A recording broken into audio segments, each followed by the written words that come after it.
Beliau mengatakan, ya Allah, seandainya aku beribadah karena menginginkan surgamu, maka silahkan tutup pintu surga itu rapat-rapat untukku.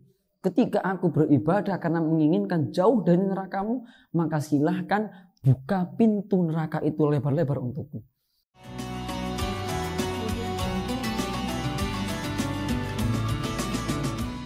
Assalamualaikum warahmatullahi wabarakatuh. Alhamdulillahirabbil alamin wa bihi nasta'in wa ala umuri dunya waddin. Wassalatu wassalamu ala man bil mu'minina raufur rahim wa ala alihi wa ashabihi wa man tabi'ahum bi ihsanin ila yaumiddin. Amma ba'du. Pemirsa dimanapun Anda berada, marilah kita pertama-tama dan yang paling utama senantiasa memanjatkan puji syukur kehadirat Allah Subhanahu wa taala yang telah melimpahkan nikmat, taufik serta hidayahnya kepada kita semua, sehingga setiap aktivitas di kehidupan kita bisa kita lalui tanpa ada halangan suatu apapun.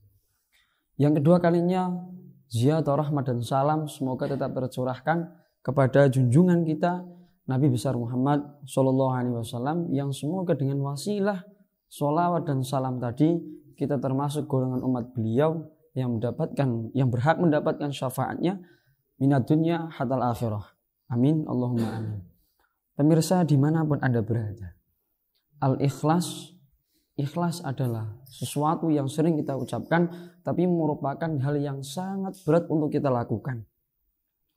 Dalam bab yang keempat, sebuah kitab yang dikarang oleh Syekh Mustafa Al-Ghalayain, yaitu kitab Idhatun Nasyi'in, beliau menuturkan bahwa al-amal jismun ruhuhu al-ikhlas, bahwasanya amal itu layaknya sebuah jisim, layaknya sebuah tubuh yang ruhnya adalah keikhlasan. Kemudian innal jisma ma tafaraqat ruhuhu allati biha qiwamuh kana jussatan hamidatan la haraka fiha wala faidata turja minha. Diumpamakan bahwa sebuah amal, beliau mengumpamakan seperti hanya sebuah jasad yang ketika ruh terpisah dari jasad, maka ruh tersebut tidak akan mampu bergerak, tidak akan memberikan faedah apapun, tidak akan memberikan kemanfaatan apapun. Fakadzalik, begitu pula al-amal idza zayalahu al-ikhlas. Begitu pula al-amal ketika tidak ada ruhnya, ketika tidak ada ikhlasnya, maka amal tersebut tidak akan diterima oleh Allah Subhanahu wa taala. Kemudian kenyataan yang ada, fenomena yang beliau lihat Syekh Mustafa Al-Ghalayain, bahwa kam ra'ayna qauman ya'maluna ghairu annana lam nara atharan shalihan li amalihim. Permasalahan yang beliau lihat, bahwa banyak yang kami lihat kaum yang beramal, mereka melakukan amal kebaikan, akan tetapi lam naro asaran solihan, tidak ada asar, tidak ada pengaruh, tidak ada dampak yang positif yang dihasilkan dari amal yang ia lakukan. Tidak menambahkan ketawakalannya, tidak menambahkan kesabarannya dalam menghadapi cobaan, dalam menghadapi ujian, tidak menambah kesemangatannya dalam berbuat baik. Jadi amalnya sama sekali tidak membekas. Wa katsirun minhum lam yuwafiq fi ma qasada ilaih fadhalla fi syatihi aw khadin minhu dhahdahan wa lam yastati ayyasila ilal ghamari fanaqasa ala aqibai khasiran nasabi wadhahab.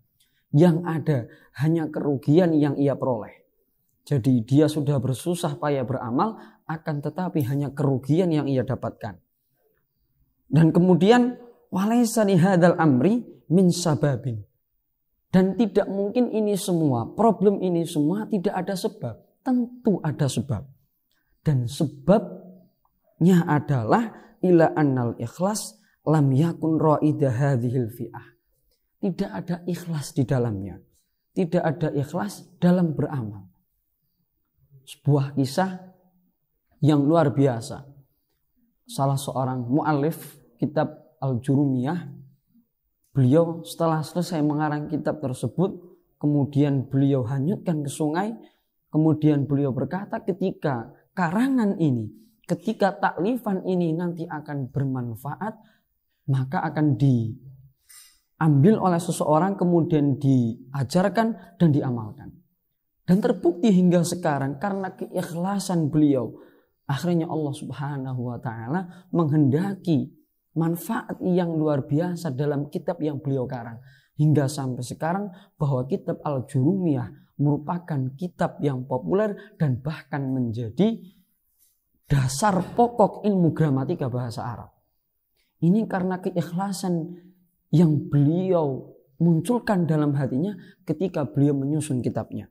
Kemudian dalam kisah yang lain juga Sayyidatina seorang wali dari kalangan perempuan, beliau Sayyidah Rabi'ah Al-Adawiyah, yang ketika saking ikhlasnya beliau beribadah karena kecintaan beliau terhadap Allah, beliau mengatakan, ya Allah, seandainya aku beribadah karena menginginkan surgamu, maka silahkan tutup pintu surga itu rapat-rapat untukku.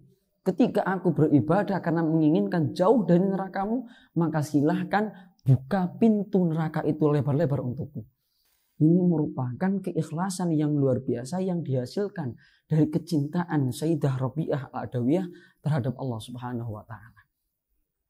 Pemirsa dimanapun Anda berada, Al-Imam Fudail bin Iyad mengatakan bahwa definisi dari ikhlas, tarkul amal li ajlinas riyaun. Meninggalkan sebuah amal karena kita takut nanti akan mendapatkan pujian dari orang lain, kita menghindar dari pujian orang lain, ini adalah riya. Kemudian wal amal li ajlinas syirkun. Ketika kita beramal karena ingin pujian dari manusia, beramal karena manusia, ini justru masuk dalam kategori syirik. Kemudian apa yang dinamakan ikhlas? Ayyu'afikallahu minhuma. Kata Imam Fudail bin Iyad bahwa ikhlas adalah ketika Allah menyelamatkan kita dari dua hal ini. Akan tetapi yang perlu digarisbawahi bukan berarti ketika kita belum mampu ikhlas dalam beramal, kita meninggalkan beramal. Kita tidak beramal. Saya tidak bisa ikhlas, saya belum bisa ikhlas, lebih baik saya tidak beramal. Ini statement yang salah. Ini adalah pemikiran yang salah. Yang benar adalah sembari tetap kita melakukan amal, sembari kita menghindari hal-hal yang membuat kita tidak ikhlas dalam beramal. Sembari kita memerangi hal-hal yang menjadikan kita tidak ikhlas dalam beramal. Salah satu caranya untuk memunculkan rasa ikhlas dalam hati kita, salah satu cara yang dituturkan oleh Syekh Dhunnun Al-Misri adalah dengan cara nisyanu ru'yatil amal fil amal.